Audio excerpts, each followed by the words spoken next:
ተዋህዶ መሸሸጊያዬ ኦርቶዶክስ መጠለያዬ ሰላምሽ ከፍ ይበልልኝ እናቴ ሁሌም ኖሪልኝ ሰላምሽ ከፍ ይበልልኝ እናቴ ሁሌም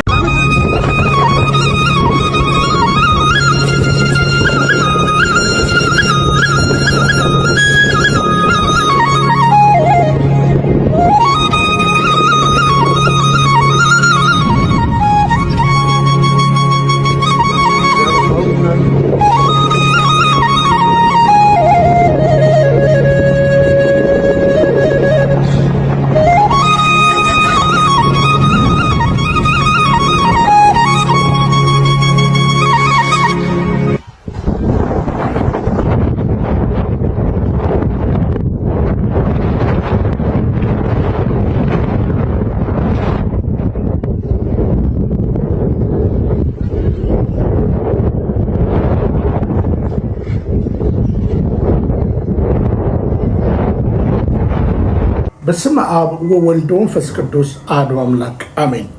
ሰላም ተወዳጆች እንደምን አላችሁ? እኔ እግዚአብሔር ይመስገን በጣም ደህና ነኝ። ተወዳጆች እንዴት ናችሁ?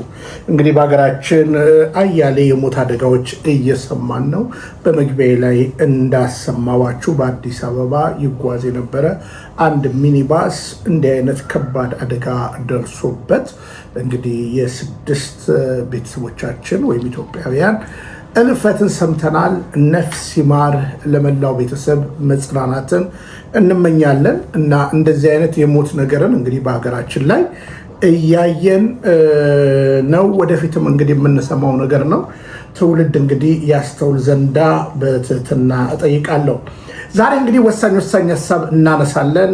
እንግዲህ አቶ ገዱ አንዳርጋቸው እንግዲህ በኢትዮጵያ የፖለቲካ ውስጥ ከኢህአዴግ እስከ ብልጽግና በተለያየ ኃላፊነት የነበሩ መሪ፣ እንደገና እንዳልኳቸው ብልጽግና ሲመጣ ትልቅ ድርሻ ከወሰዱት ለማ መገርሳ ጋር አንዱ በአማራ የሚነሱ ታላቅ ሰው በፓርኪንግ ውስጥ የፓርኪንግ ስራ ሲሰሩ ተብሎ ሲፌዝባቸው አየወኝ። በእውነት ለመናገር እንዲህ አይነት ጀግና ኩሩ ጀግና ሊመሰገን የሚገባው ነው ብዬ አምናለሁ። ስለሱ ያሉ ቪዲዮዎችን እናነሳለን። ከሁሉ በፊት ግን እንዳልኳችሁ ልብ ሰባሪ ነገሮችን ይዘንም ደግሞ እንቀርባለን። በጅግጅጋ እንደምታውቁት የመድኃኔዓለም ቤተክርስቲያን በሚገርም ሁኔታ ሲያፈርሱ ቪዲዮም አለን። እንደገና ጠቅላዩ የሚናገሯቸው ንግግር አለ። የምክክር ኮሚሽኑ ከያዛቸው 400 ሀሳቦች ላይ 396ቱን ተስማምቶ 4ቱን አልተስማማውም የሚል ነገሮችን አንስቷል እና እነዚህ 4ቱ ያልተስማማባቸው ሀሳቦችን በሚገርም ሁኔታ አሳያችኋለሁ፣ እነግራችኋለሁ። ከዛ በተረፈ ግን እያንዳንዱን ነገር በመረጃና በማስረጃ ነው የምናወራው። እንግዲህ ብልጽግና ወደ ሀገራችን ከመጣ በኋላ እያንዳንዱ የተደረጉ ነገሮችን በመረጃና ማስረጃ እናደርጋለን። እንግዲህ አቶ ታዬ ቦጋለ በዚህ ያክል ገዱ አንዳርጋቸውን እንዴት ደፈረውም የሚል ነገር ልናነሳ እንችላለን። ለማንኛውም እስኪ ጅግጅጋ ምን ተፈጠረ?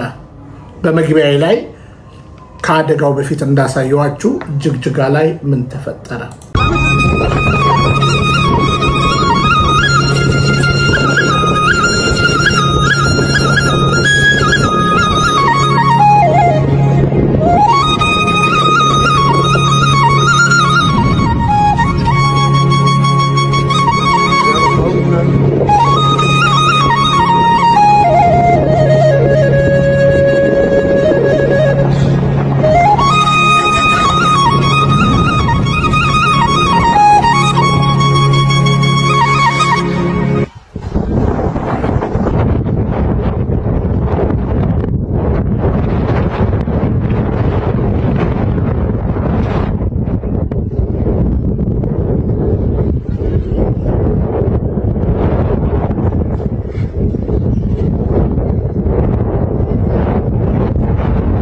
እንግዲህ እንደምታዩት በሌሎች የአረብ ሀገራት ስናይ የነበረው አክራሪ ሃይማኖተኝነት ዛሬም በሀገራችን ላይ በእንዲህ ሁኔታ ይህንን ገጽ እንደምታዩት የራሱ የሶማሌ ሀገረ ስብከት ጽሕፈት ቤት ያስቀመጠው ከዛው ፔጅ ላይ ያገኘነው በመድኃኔዓለም ቤተክርስቲያን ላይ በአደባባይ ህዝብ እየተመለከተ እንግዲህ የቅድስት ቤተክርስቲያን እንግዲህ ጉልላቷ በዚህ ሁኔታ ሲፈርስ ነው።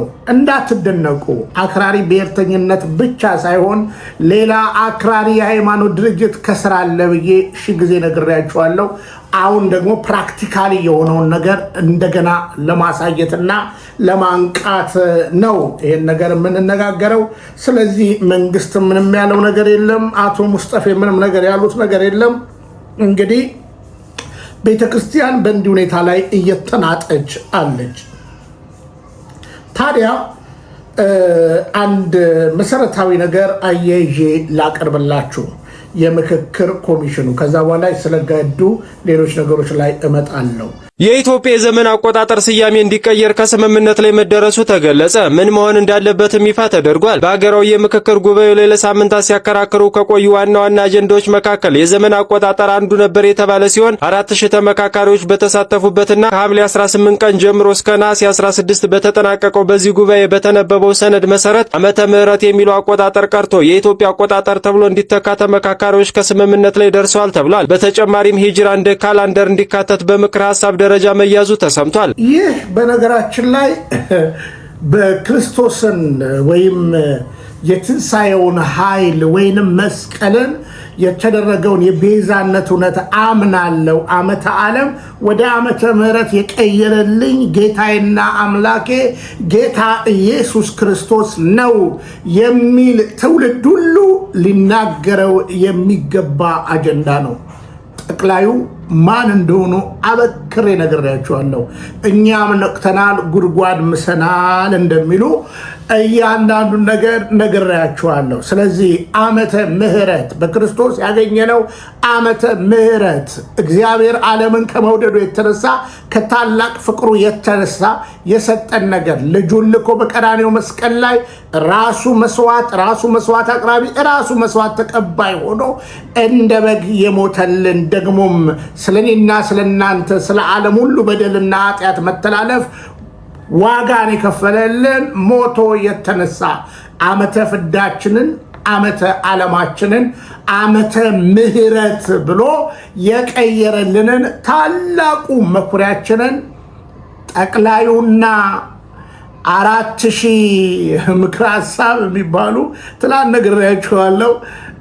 እኔ የ70 ዓመት ሰዎች የ50 ዓመት ሰዎች ጭቃ ሲያቦኩ ምናምን ነው የማየው እነዚህ ሰዎች ሳያቸው ማለት ነው። ስለዚህ እንግዲህ ይሄን ነገር አርገውታል የሚባል ነገር አለ። እዚህ ጋር ሁላችሁም ቆም ብላችሁ ማሰብ አለባችሁ።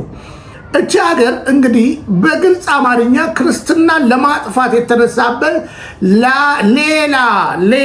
ሌላ ግራኝ መሐመድ እንደሆነ ለዛውም ግራኝ መሐመድ እንደ አብይ ገዢ ያልሆነ ግራኝ መሐመድ እንኳን የአንድ ክልል ወይም አንድ ወረዳን እያስተዳደረ የሞከረውን ሙከራ ጠቅላዩ ቁጭ ብለው ክርስትናን የማጥፋት ሴራ ነው። እንዳልኳችሁ ነው። ፕሮቴስታንቲዝም ክርስትና ጠፋ አልጠፋ የምንጩን ባለቤት አስረዳም ካላችሁ ሄዳችሁ ጀርመንና ሌላ ምድር ላይ የክርስትና ወይም የፕሮቴስታንቲዝምን ተገንጥለው ተቃዋሚ ሆነው ከካቶሊክ የወጡ የነሱን እምነት ዳብሱ፣ አጥኑ፣ ሰርች አድርጉ።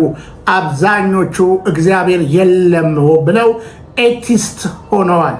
ስለዚህ በግልጽ አማርኛ ሃይማኖት የለሽ ብቻ ሳትሆን አንዱም የአንድ አክራሪ ብሔርተኝነት የእስልምናና ታላቂቷ ኦሮሚያን የማስቀመጥ ጉዳይ መጨረሻው ደግሞ ሁለቱም ስለማያስገኝ ኤቲስትነት የሚያመጣበትን ነገር በግልጽ ታያላችሁ። ግን የምክክር ኮሚሽኑ በእውነት ለመናገር ቸርች ነው እንዴ የሚል ጥያቄ ብናነሳለን። እስኪ ተመልከቷቸው።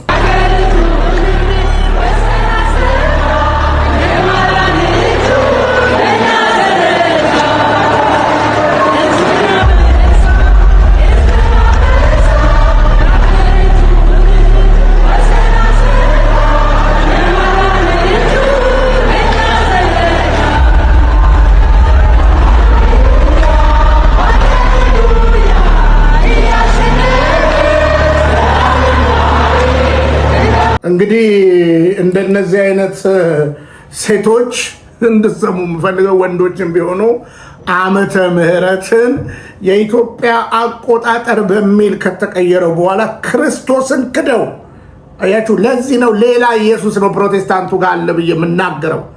አስረግጬ ነው የምነግረው። ቴዎሎጂካሊ ከፈለክ መወያየት እንችላለን። ልዩ ኢየሱስ እንደተጠመድክበት ማለት ነው። ስለዚህ አስቡ እንግዲህ በአጀንዳ ላይ ሌላ ኢየሱስ መከተላቸው እንደምታዩት መዝሙራቸው ህዝብን አበዛ፣ የሀገሪቱንም ወሰን አሰፋ። የምን ወሰን ያሰፋበት ነገር አለ? በነገራችን ላይ ኦልሬዲ እውነተኛይቱን የክርስቶስ ቤተክርስቲያን ኦርቶዶክስን አጥፍቶ ከዛ በኋላ እንደገና ሌላ ነገር ለማድረግ የተሄደበት ነገር። እነዚህ ደግሞ በእንትናቸው እየደሰኮሩ አሉ። የምክክር ኮሚሽኑን ሐሳብ ያው የህፃን ነገር ስለሆነ የምክክር ኮሚሽኖቹ እንዳልኳቸው የ70 ዓመት ሰዎች ልክ እንደ 4 ዓመት ልጅ ቁጭ ብለው ጭቃ ሲያቦኩ ስለነበረ አሁን ሌላ ነገሩን ባስረዳቸው ስለማይገባቸው ድራማቲክ በሆነ ነገር አስረዳቸዋለሁ። በዚህ አጋጣሚ ሲጀምሩ አቶ መስፍን አርአያ ነግሬያቸዋለሁ። የያዙትን አጀንዳ 8 እያሉ ምናምን 400 አጀንዳ ከየት መጣ? 400 አጀንዳ ከየት መጣ? እያንዳንዱን ነገር መነጋገር ካለብን መነጋገር እንችላለን። ዋናውን ነገር ሰላም፣ ጦርነት ስለማቆም መሰል ነገሮች አልነበሩም። ግን አንዱ ላይ ልንገራችሁ እንግዲህ ይሄንን ታዩታላችሁ አይደለ? ይሄ ውሃ ነው እና ይሄ ውሃ ነው እንደምታዩት። ይሄ ደግሞ ኮካ ነው። ሰሞኑን ኮካ ታውቃላችሁ አይደለ? ሲያደርግ የነበረውን ኢየሱስ ክርስቶስን በተመለከተ አንድም ነገር አላሳለፍም ብለዋል። አንድም ነገር አላሳለፍም፣ ሐሰተኛ ሆነዋል። ስለዚህ አንድም ነገር አላሳልፍም ብሏል ኮካ። አሁን በደንብ ስሙኝ፣ እኔ እንትኑን ለመጠቀም ነው። ይሄ እንግዲህ በአጭር አማርኛ አራቱ እንትኖች ናቸው ማለት ነው። አራቱ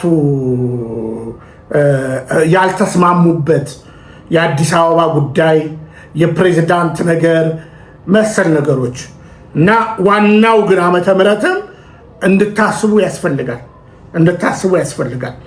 ዞሮ ዞሮ ይህንንም ልቅዳው ይሄ 396 ነው። ትሰማላችሁ አይደለ? እድሜያችሁ 70 ዓመት ስራችሁ የ4 ዓመት ትሰማላችሁ አይደለ? ይሄው ቀዳው እዚህ ጋር ደግሞ 4ቷ ነች። ዋና ፖይንት ካልተጨመረው ጭምር እሱንም ልቅዳላችሁ። ይሄው እሱንም ቀዳውላችሁ። እንግዲህ ይሄኛውንም እንዲያስቀምጫለሁ፣ ይሄኛውንም እንዲያስቀምጫለሁ። አሁን በደንብ ስሙኝ። አሁን ይሄ ዋናው ፖይንት መፍትሄ ያጣችሁበት ዓመተ ምሕረትን ጨምሮ የካዳችሁት ነገር ከዋናው ሐሳብ ላይ አነሳችሁት። ይሄንን አነሳችሁትና አደናግራችሁ ኢስላማዊ እምነትን ለመመስረት በዚህ በ396 እንትን ውስጥ ጨመራችሁት። ለውጥ አመጣ? ምንም ለውጥ አላመጣም። ዓመተ ምሕረትን ማጥፋት አትችሉም። አያችሁ? እዚህ ጋርስ የእናንተ አስመሳይነት፣ የእናንተ አጭበርባሪነት መጣና እዚህ ውስጥ ተጨመረ። ለውጥ አመጣ? ኮካው ላይ ምንም አላመጣም። ስለዚህ እናንተ 1 ወር ከምናምን ያደረጋችሁት ነገር ኦልሬዲ መርዝን ነው የጨመራችሁት። በኢትዮጵያ ላይ ምናልባት ለጊዜው የሆነ ነገር ታመጡ ይሆናል፣ የሆነ ነገር ልትፈጥሩ ትችላላችሁ። ግን እመኑኝ የእግዚአብሔር ልጅ ጌታችንና መድኃኒታችን ኢየሱስ ክርስቶስ በክብሩ ቀልድ ስለማያውቅ የሚሰራውን ይሰራል። እንዳልኳችሁ ነው። ፕሮቴስታንቲዝም የካልቪንን አስተምሮ ብታጠኑ ከነገሰው ጋር ንገስ፣ ጨፍር፣ ሉተር ጨምር፣ ታሪኩን አጥኑ። ሉተር ምን ያህል ሰው እንዳስጨፈጨፈ ስለዚህ በፕሮቴስታንቲዝም ተስፋ ማድረግ የለባችሁም። ኦርቶዶክስ ተዋህዶውያን አንዳንድ አባቶች እንደፈለጉ እየሆኑ ነው፣ ግን አምላኳን አትችሉትም። የፕሮቴስታንቱ ማን እንደሆነ ነግሬያችኋለሁ። ዓመተ ምሕረት የሚባለው ላይ ሙግት ተፈጥሮ እንዴት ለምን ብሎ እንደመሟገት ህዝብን አበዛ ይላሉ። ሌላ ኢየሱስ፣ ሌላ አምላክ። ይህንን የውል በየትኛውም አደባባይ የማላፍርበት ልነግርህ እችላለሁ። የፕሮቴስታንት ኢየሱስ ክርስቶስ ብሎ የሚጠሩት እኛ የምንጠራውን አይደለም። አስረግጬ ነው የምነግርህ። ፕሮቴስታንት መንፈስ ቅዱስ የሚለው እኛ የምንለው እግዚአብሔር መንፈስ ቅዱስን አይደለም። አስረግጬ እነግርሃለሁ። ይሄው ማሳየው። ስለዚህ ይህ ነው የሆነው። በነገራችን ላይ ይህ ነው የሆነው። ድራማቲክ፣ አርቲፊሻል፣ ቴስትለስ ዋናውን ነገር ለማደፍረስ የተሞከረ ሙከራ። ኮካው ላይ ምንም ለውጥ አላመጣም። እዚችኛው ላይ ጥልት ቀለም የመቀየር ነገር መጥቷል። ዋናውን ነገር ለማፍረስ መሞከር እና እግዚአብሔር ይመጣል። የ70 ዓመት ሆናችሁ የ50 ዓመት ሆናችሁ እንደ 4 ዓመት ስለ 1 ወር ከምናምን ጭቃ ያቦካችሁ እግዚአብሔር ለፍርድ ይመጣል። እግዚአብሔር ለፍርድ ይመጣል። የሶሉሽን ሰዎች እንዳይደላችሁ ማንም ወንክ ማንም መናገር ይችላል። መቅደም ያለበትን መቅደም ስላለበት ይሄ አሁን ከኬንያ መጣ የሚባለው ከናይጄሪያ መጣ የሚባለው እነሱ ሌላ ፍለጋ ነው፣ የለመዱትን ፍለጋ ነው፣ ቱሪስትነት ነው። ምን ችግር አለ? አብይ አህመድ ከየትም ያለውን ብር እየዘረፈ ይሰጣቸዋል።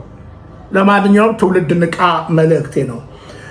እንግዲህ ሌላው አቶ ታዬ ቦጋለ እና መሰሎች በአቶ ገዱ አንዳርጋቸው ላይ ስታፌዙ አየው።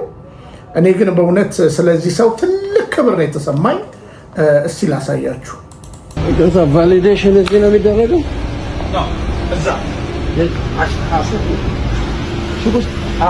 ካልገዛ ነው የወጣሁት። አልገዛም። ለምን? ስለዚህ ትከፍላለህ ማለት ነው። ስንት ብር ነው የከፈለው? አሁን ገብቼ አልሞላኝም።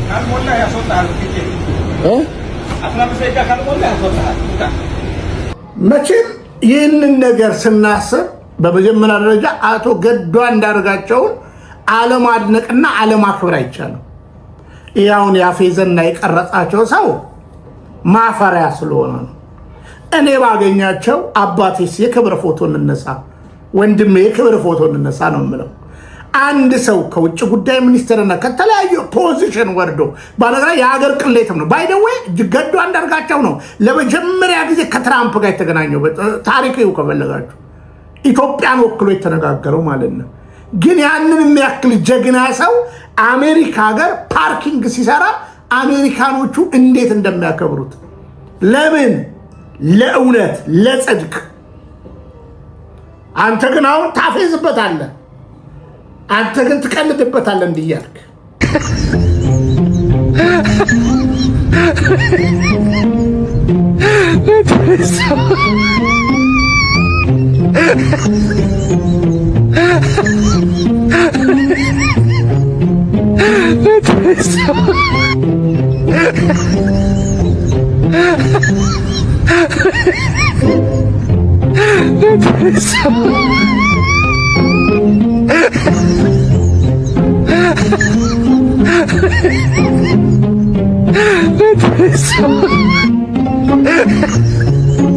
አንተ እንደቀለድክበት አይደለም። ይሄ ጀግና ነው፣ ጀግና።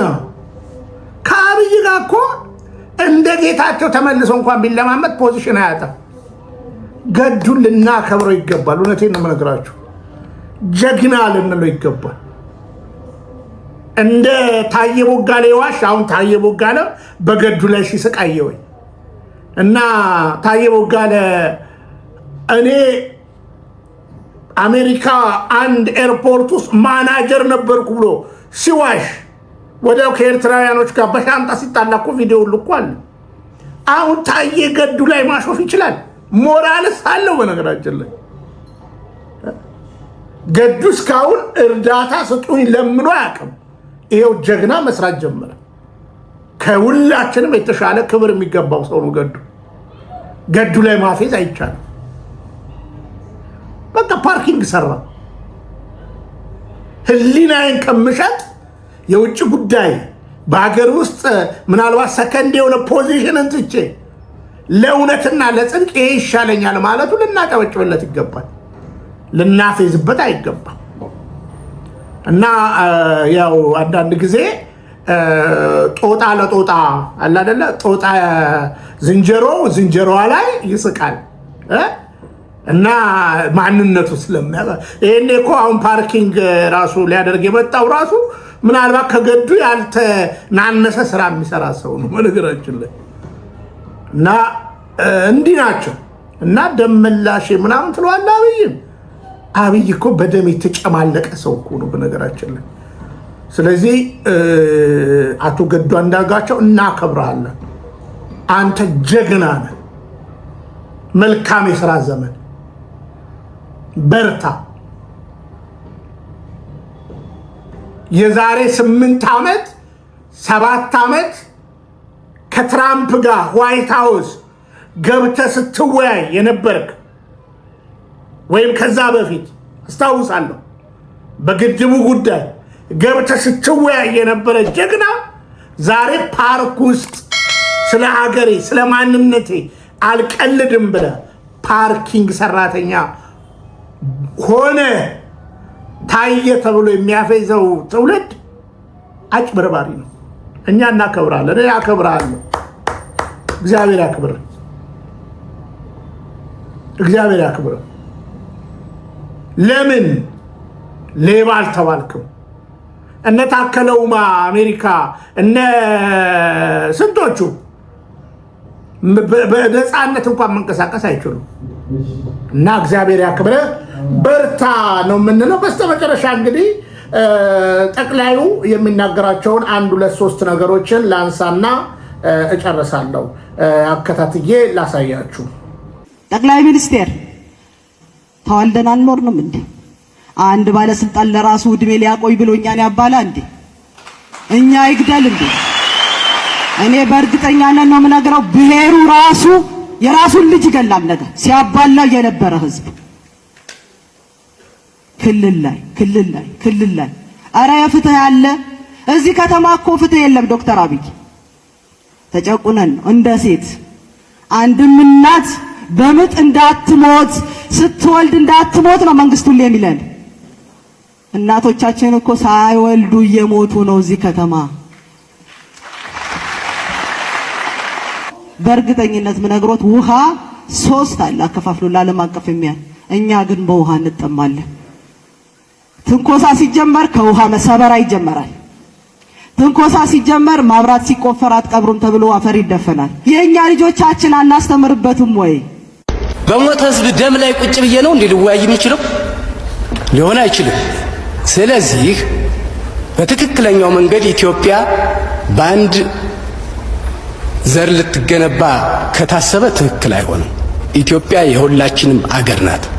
ሌላው ፈርሶ አንዱ ፈርሶ ሌላው ቆያለው የሚል አስተሳሰብ ካለም አይቻልም በምንም ታል። ስለዚህ እንዳትፈርስ ከተፈለገ በትክክለኛው መንገድ መሄድ ከተገባ እሺ፣ እንግዲህ እንደነዚህ አይነት ጀግኖች የተናገሩባት ኢትዮጵያ ሁሉ ቀን ማሰብ አለብን ማለት ነው። ከዛ በተረፈ ጠቅላዩ በግልጽ አማርኛ የሚናገሩትንም የማያውቁ ናቸው። ልክ እሳቸው አስተዳድረው እንደማያውቁ ሌላው አላስተዳደረም ብለው ይሳለቃሉ። ስሟቸው እዚህ ሰሜን ሸዋ የፕሮፌሰር የሚባለው ሀገር ሽፍታ እየተባለ ኢህአደግ አስተዳድሮ ያለው፣ እዚህ ምዕራብ ሸዋ ስሙ ግንባሮት አካባቢ ኢህአደግ እስከ ድረስ በስማስራትን ጭምር በተሟላ ደረጃ የኛ ቀጠና አልነበረም፣ አላስተዳደረም። ኢህአደግ ያስተዳደረው ትግራይን፣ አዲስ አበባን፣ ሐዋሳን፣ ጅማን ነው። እናንተ ናችሁ ሽፍታ እያላችሁ በየሽፍታ ቦታ ስታስተዳድሩ የነበራችሁት፣ እኔና እናንተ። ግን ሶሻል ሚዲያ ስላልነበረ ቤጊ ላይ ኢህአደግ እያስተዳደረ እንዳልነበረ አይነገርም። ያኔ ኢህአዴግ was comfortable ምክንያቱም አዲስ አበባን፣ ጅማን፣ ሐዋሳን፣ ባህር ዳርን፣ ጎጃም ላይ የምታውቁ ከሆነ ከዛ አካባቢ ያላችሁ ሰዎች ጎጃም ላይ ሽፍታ እየተባለ ለአመታት እየተለቀመ በጣም በርካታ ሰው አልቋል። መንግስት ሳይሆን መከላከያው ያውም ያልተደራጀውን በየቦታው እንግዲህ ተወዳጆች በደንብ ሰምታችኋል። ኢህአዲግ ማስተዳደር አልቻለም ብለው እናንተ ሰራዊቶቹን እያሏቸው ሽፍታ ናችሁ፣ እኔም ሽፍታ ነኝ፣ እኛ ነበረ ሽፍቶቹ የምናስተዳድረው። ጠቅላዩ እንግዲህ ጀግንነት ይመስላችኋል ማለት ነው። እና ትውልድ ንቃ መልእክቴ ነው። ለማንኛውም ፍትህ ፍትህ ፍትህ እንላለን። በሶማሊያ ጅግጅጋ መድኃኔዓለም ቤተክርስቲያን ፍትህ እንላለን። እውነትን ግዟት አትሽጧት። ገዱ አንዳርጋቸው ከልብ እናመሰግናለን። እውነትን እውነት ብለን ዘመናችንን እንጨርስ። የምክክር ኮሚሽን የሚባል 4000 ሰው ሲቀለብ የከረመበት እንዳልኳችሁ አሳፋሪ ነገር በአሳፋሪ ነገር አልቋልና ትውልድ ኢትዮጵያ ክርስቶስን እንድትክድ ሐሰተኛው ምን ያህል እየጣረ እንዳለ አበክር ያሳይቻችኋለሁ። ሰላም፣ እግዚአብሔር ከሁላችን ጋር ይሆን። ሰላም። ተዋህዶ መሸሸጊያዬ፣ ኦርቶዶክስ መጠለያዬ፣ ሰላምሽ ከፍ ይበልልኝ እናቴ ሁሌም ኖሪልኝ። ሰላምሽ ከፍ ይበልልኝ